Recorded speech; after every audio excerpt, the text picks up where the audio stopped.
এটা রাজবাড়ি। দেখেন কত সুন্দর রাজবাড়িটা। আপনাদেরকে সবাইকে একটু ঘোরায় দেখবো, আপনারা মনোযোগ সরে দেখবেন।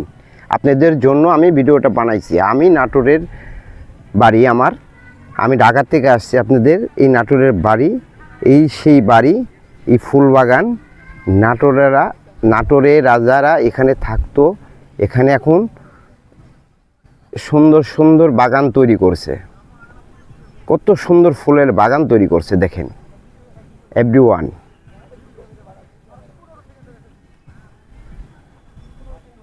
দেখছেন, আলহামদুলিল্লাহ, মার্শাল্লাহ।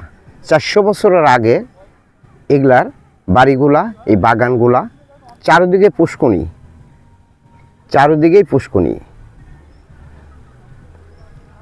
আমি এখন দেখাচ্ছি আপনাদেরকে, একটু অপেক্ষা করেন। এই যে সেই নাটোরের রাজবাড়িটা, রাজা এখানে থাকতো, এখান থেকে শাসন করত। এই যে মূর্তিটা রাজার, পাগলা রাজা, দীঘাপতিয়া পাগলা রাজার ভাস্যকর মূর্তি। এভরিওয়ান, আরও কিছু দেখাবো, একটু সময় করে।